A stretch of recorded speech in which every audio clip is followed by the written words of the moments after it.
हुजूर में कोई शक नहीं। एक दिन आके कहने लगा कि बताइए मेरी मुट्ठी में क्या है। तो नबी पाक सल्लल्लाहु अलैहि वसल्लम ने फरमाया अगर मैंने बता दिया, कहने लगा अगर आपने बता दिया तो मैं कलमा पढ़ लूंगा। हुजूर ने फरमाया मैंने बता देना है पर तूने कोई नहीं पढ़ना, मैं बता देना है। क्या बताइए? तो हुजूर ने फरमाया चल सौदा कर लेते हैं, अगर जो तेरी मुट्ठी में है वही बता दे फिर तेरा क्या ख्याल है। तो नबी पाक सल्लल्लाहु अलैहि वसल्लम ने कहा क्या भाई अबू जहल की मुट्ठी में? तो उसकी मुट्ठी में कंकर थे, कंकरों ने कलमा पढ़ना शुरू कर दिया। जब कंकरों ने कलमा पढ़ा, पत्थर थे वो, उन्होंने कलमा पढ़ा। अबू जहल ने वो कंकर जमीन पे फेंके, कहने लगा ओहो तेरा जादू तो पत्थरों पहाड़ों पे भी चलता है। अब जुमला कहने लगा हूं समझ लेना। अबू जहल गोश्त का आदमी था, कंकर पत्थर थे, पत्थर कलमा पढ़ गए। गोश्त पोश्त का आदमी था पर कलमा, क्योंकि यहां क्या था शक, उसने आगे नहीं बढ़ने दिया। गोश्त पोश्त का शख्स होके पत्थरों से आगे निकल गया। नबी पाक सल्लल्लाहु अलैहि वसल्लम की खिदमत में आया, बल्कि वो जो यहूदी वाली रवायत है उसके पस मंजर में भी बाज मुहद्दिसीन ने लिखा है, उसको भी इसी ने भेजा। कहने लगा जाओ नबी पाक से जाके कहो अगर वो दरख्त आपका कलमा पढ़े तो मैं भी पढ़ लूंगा।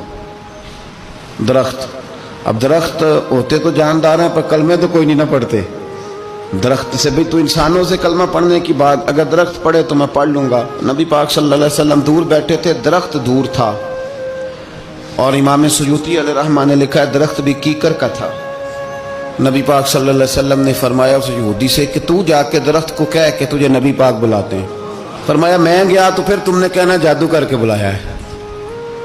एहतियात भी की, हर चीज आंखों के सामने रखी, तू जाके कह के तुझे बुलाते हैं। वो बंदा गया, जाके कहने लगा, और इमाम सयूती ने इसको लिखा है, कहने लगे उसने नबी पाक का नाम भी नहीं लिया, क्योंकि अबू जहल एंड कंपनी को पता था कि मुस्तफ़ा के नाम में भी बड़ी बरकत है। खाली नाम भी नहीं लिया, कहने लगा दरख्त वो जो सामने बैठे हैं ना वो तुझे बुला रहे, नाम नहीं लिया हुजूर का। वो जो सामने बैठे हैं ना, जाअत ले दावत हिल अशजारु साजिदतन। इमाम बोसीरी कहते हैं दरख्त आया और सजदा करता हुआ, जमीन चीरता हुआ आया। किस तरह आया? पहले आगे झुका, फिर पीछे झुका, दाएं झुका, बाएं झुका। यहां भी लिखने वालों ने लिखा है कि वो ना दरख्त अपनी जड़ें उखेड़ रहा था। जब चलना था ना उसने हुजूर की तरफ आना था तो आगे दाएं बाएं हुआ, जड़ें उखेड़ रहा था। लेकिन हमारे उस्ताद जब हमें ये रवायत पढ़ाया करते थे तो कहते थे जड़ें नहीं उखेड़ रहा था। जब उसने सुना मुझे नबी पाक ने बुलाया तो उसे वजद हो गया था, वो झूमने लग गया था, झूम रहा था, हुजूर ने मुझे बुला लिया। जाअत ने दावत हिल अशजारु साजिदा। तो दरख्त आया, उसने आके नबी पाक को सजदा किया। लकड़ी का बना हुआ दरख्त है, सजदा किया। सजदा करने के बाद दरख्त उठा और उठ के उसने नबी पाक का कलमा पढ़ा। वो जिसको अबू जहल ने भेजा था ना यहूदी, वो दरख्त की हालत देख के कलमा पढ़ गया। वो कलमा पढ़ गया, लेकिन यही बेईमान कहने लगा ओए होए इनका तो दरख्तों पे भी जादू चलता है। ला रईब फी, शक कुरान पाक में, लेकिन अगर बंदे के दिमाग में हो उसका इलाज है कोई, इधर ही शक बैठ जाए। भाई सादी मिसाल देता हूं कि सामने दीवार साफ हो लेकिन गर्द अगर आईने पे पड़ी हो, दीवार साफ करनी चाहिए कि ऐनक का शीशा साफ करना चाहिए?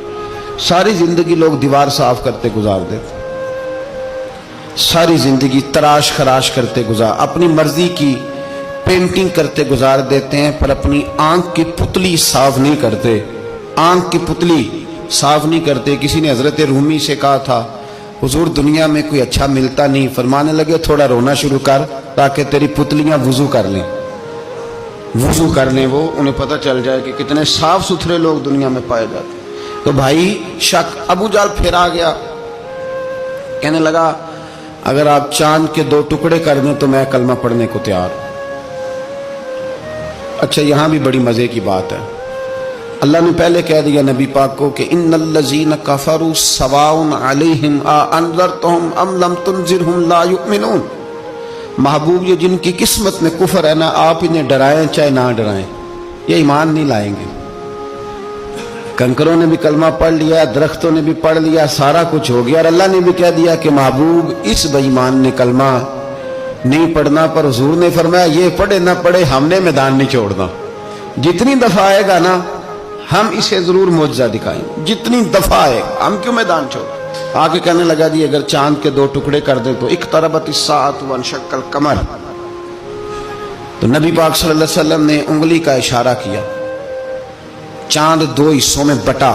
کوہ صفا ایک پہاڑی تھی مکے میں, آدھا ٹکڑا پہاڑی کی اس جانب ہوا, آدھا اس جانب. یعنی وضاحت کی اللہ کریم نے کہ ایسے نہ ہو کہ یہ کہہ دی وہ تو ایسے بالکل شک ہوا تو مل گیا, پتہ نہیں میری آنکھوں پہ جادو ہو گیا, ملا ہے کہ نہیں ملا. جب ٹوٹا تو حدیث پاک میں آتا ہے کہ آدھا چاند کوہ صفا کی ادھر گیا اور آدھا تو پہاڑی تھی, چاند نیچے آیا, پہاڑی کے گرد گھوما, آگے جا کے ملا. یعنی وقفہ دیا گیا باقاعدہ دیکھنے کا, سمجھنے.